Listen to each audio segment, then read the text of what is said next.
જો નવા ગામમાં આવવા માટે અમુક જમીન સરકારી જે રાવડી હતી એ જમીન રિપેર કરીને મકાન લીધા, અમુકે જમીન દાનમાં આપી છે ને બાકીના જે જમીનના પૈસા જે પડ્યા એ મકાન દીઠ અમે 500 રૂપિયા ફાળો ઉતાર્યો છે. એની અંદર અમને જયપ્રકાશે મકાન બનાવી દીધા છે. The people of Kakarwa closely monitored the construction work, keeping an eye on the quality of materials as well as the workmanship. કકરવા ગામની અંદર જયપ્રકાશ ઇન્ડસ્ટ્રી જે કામ ચાલુ કર્યું હતું એમાં કકરવા ગામ ગુણવત્તામાં જે નબળાઈ થઈ એની અંદર કકરવા ગામના જાગૃતિ અને માણસોની તૈયારીના કારણથી ગુણવત્તાની તરત જ જયપ્રકાશ ઇન્ડસ્ટ્રીને જાણ કરી અને જયપ્રકાશ ઇન્ડસ્ટ્રી છે એ ગુણવત્તા જે નબળી હતી એને તોડી અને સંપૂર્ણ બીજી વાર બનાવી હતી. Within 8 months of the quake, the new Kakarwa had taken shape. Now they have a better school and a health center where there was none, and convenient water facilities for the people. Even the cattle have a common water trough. અમારે ઉગામમાં પાણી બીજું અમારે બારીથી લાવવું પડતું હતું, માથે ઉપાડીને કૂવામાંથી લાવવું પડતું હતું કે વાડિયામાં મશીનમાંથી લાવવું પડતું હતું. અને અહીંયા છે ને ઘરે ઘરે સૌના નળ છે એટલે ઘરે પાણી મળી રહેશે. પણ એટલી તકલીફ છે કે આપણે આ ગામમાં કાંઈ ઝાડ કે વૃક્ષો નથી તો ગરમી બહુ પડે છે. આ લાઇટ તો ક્યારે હોય ને ક્યારે ન હોય. અને પેલા ગામમાં ઝાડ બહુ સારા હતા, શાંતિ મળતી હતી અને જૂની ધરતી હતી તે બહુ સારું લાગતું હતું.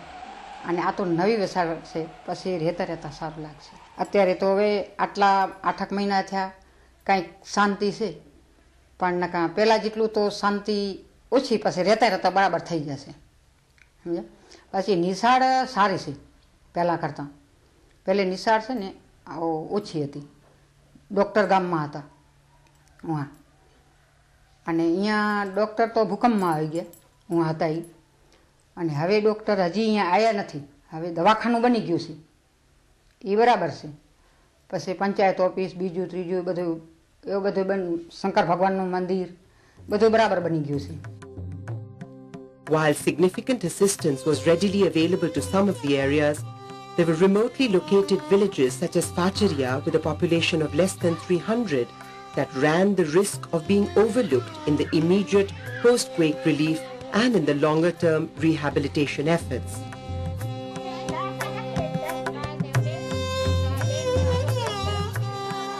Fortunately for Facharia, one of the oldest members of a women's group that had been set up to promote self-reliance amongst women realized this and took it upon herself to make sure that her village did not miss out.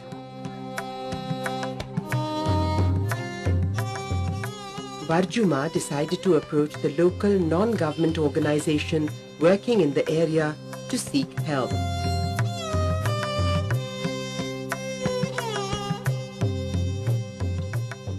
બધાને ચિંતા એટલી થઈ ગઈ કે હવે શું કરવું.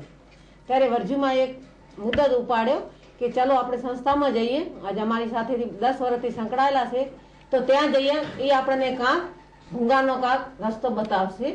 તો એવી અમારા સાથે વર્જુમાએ મદદ માંગી.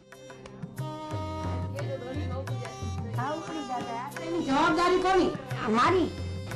તમે ઈ ભૂંગામાં જવાબદારી બધી ભલે ઈ 2000 રૂપિયા મારા ઘરના કાઢતા. Varjuma, along with other active members of the village, identified the beneficiaries, supervised all the work and kept total control over the distribution of materials.